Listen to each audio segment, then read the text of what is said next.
Bab 137. Kejutan yang tak terduga. Lesti Kin pergi dengan banyak harta benda warrior yang.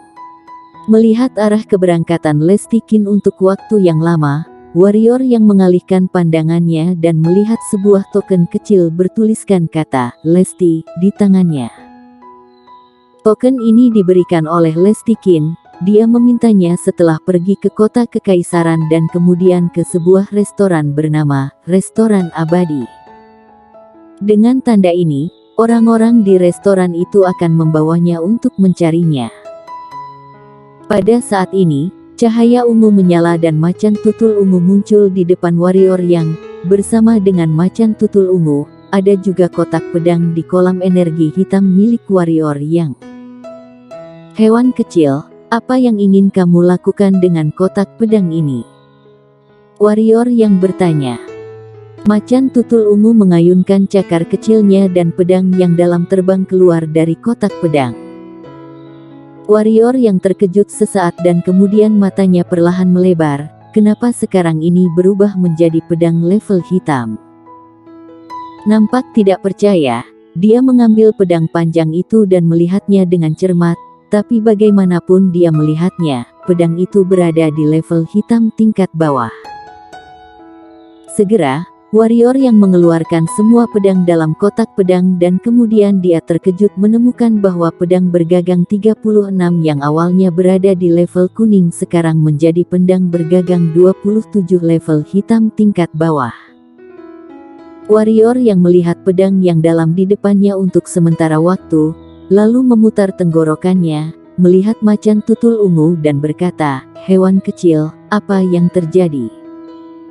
Pada saat ini, warrior yang sangat terkejut dan tak menyangka.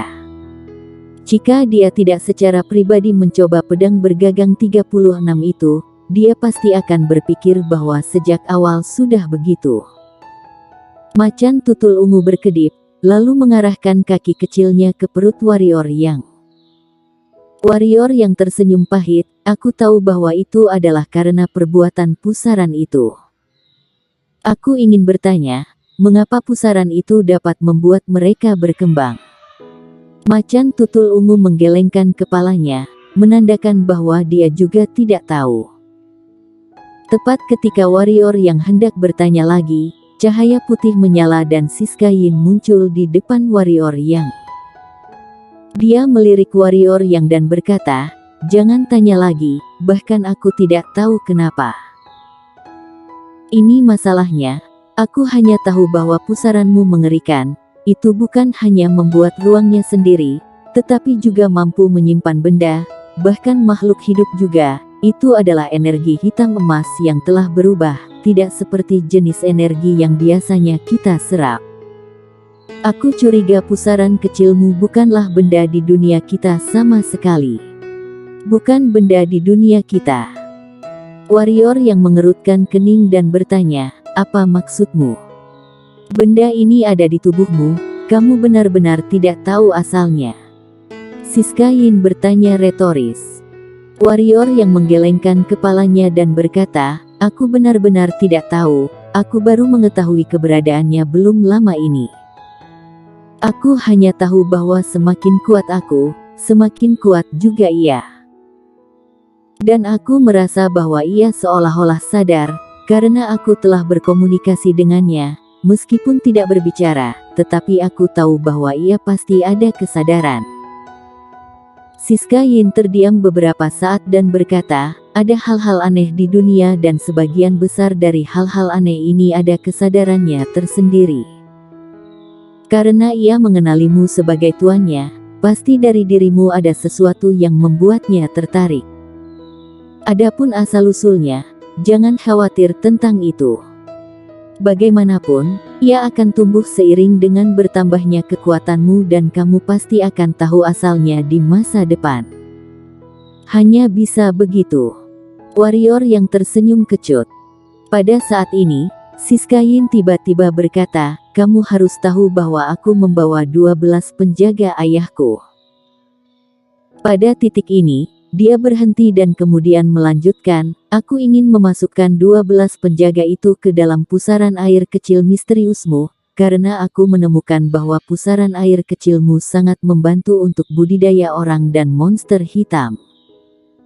Warrior yang merenung dan berkata, jika aku dalam bahaya, dapatkah aku membiarkan mereka membantuku? Sebaiknya kamu tidak berada dalam bahaya, bahkan jika kamu dalam bahaya, sebaiknya kamu tidak membiarkan aku dan 12 penjaga itu membantumu. Kata Siska Yin pelan. Kenapa? Warrior yang bertanya dengan bingung. Kamu harus tahu kekuatan apa yang menghancurkan negara kita. Jika kamu memberitahu orang lain tentang 12 penjaga atau aku muncul kembali di dunia, percayalah, kamu pasti akan dicari oleh 6 kekuatan utama dan kekaisaran Qin. Ucap Siska Yin enteng. Tidak mungkin.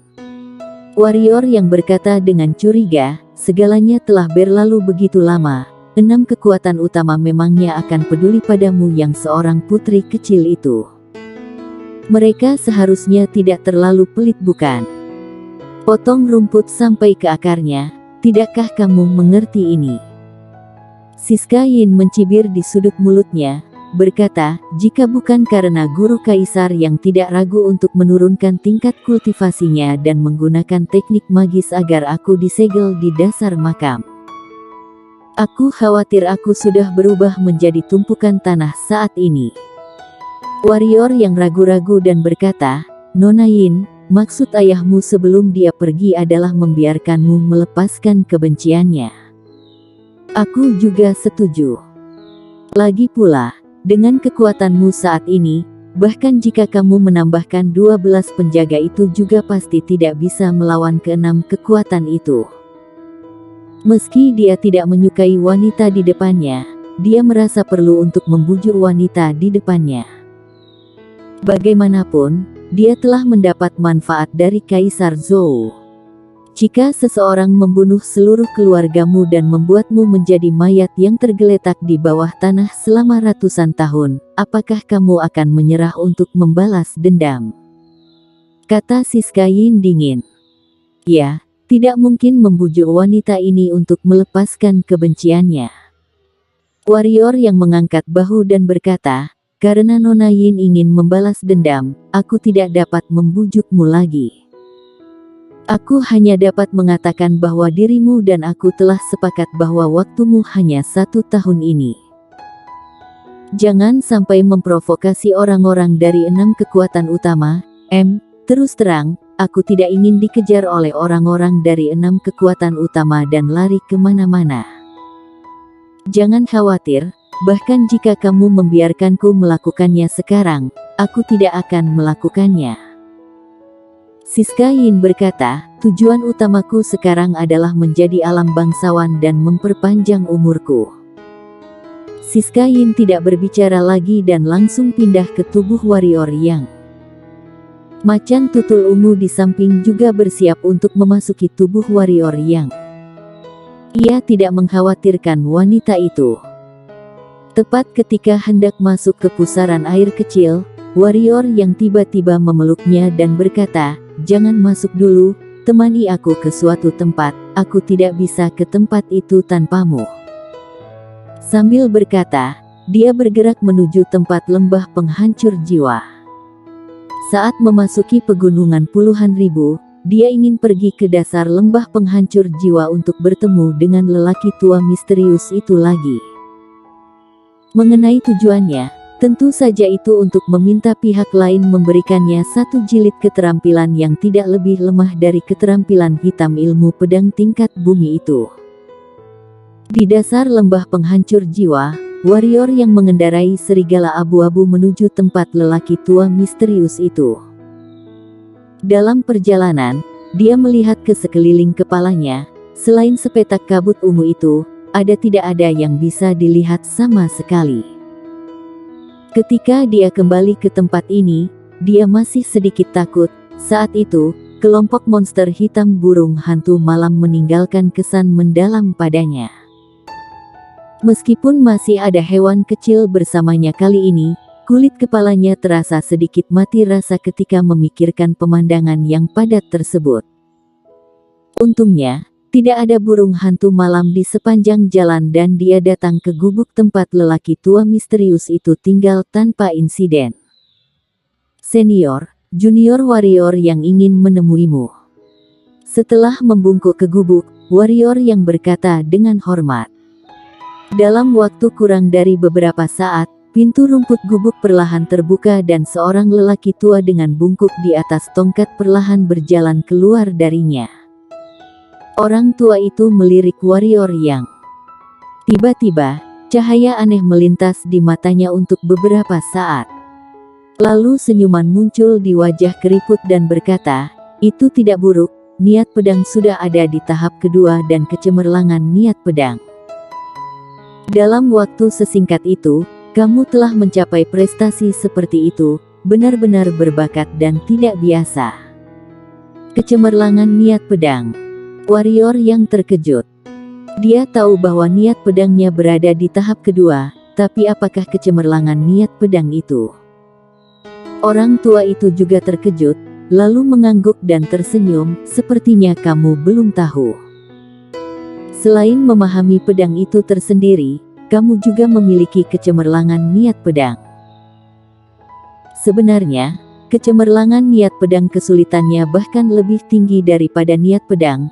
Begini saja, mereka yang mengerti kecemerlangan niat pedang pada dasarnya bisa memahami niat pedang, tetapi orang yang mengerti niat pedang mungkin tidak bisa memahami kecemerlangan niat pedang. Senior mengatakan bahwa aku memiliki kecemerlangan niat pedang. Warrior yang bertanya dengan bingung, "Kalau begitu, senior, apa kecemerlangan niat pedang itu?" Lelaki tua itu tersenyum dan berkata, "Kecemerlangan niat pedang adalah semacam konsepsi niat seperti niat pedang. Kecemerlangan niat pedang ini bisa membuat hati para praktisi pedang menjadi lebih murni dan tidak akan bisa dibuat tergoda oleh benda apapun dan juga akan dapat memahami esensi dari segalanya." Ada desas-desus di dunia bahwa satu pedang mematahkan 10.000 sihir, tidak mengacu pada praktisi pedang, tetapi mengacu pada perbaikan kecemerlangan niat pedang. Kecemerlangan niat pedang, selain tidak diserbu oleh seluruh hal yang ada, mereka juga dapat memahami esensi dari semua keterampilan hitam di dunia. Sederhananya, ketika dirimu bertarung melawan orang lain di masa depan, kamu akan segera mengetahui kekurangan orang lain. Warrior yang tiba-tiba menyadari bahwa tidak heran bahwa ia dapat melihat ilusi makam Kaisar Zhou secara sekilas dan ia bahkan dapat melihat kekurangan dalam ilusi itu secara sekilas. Ternyata itu adalah kecemerlangan niat pedang. Bersambung.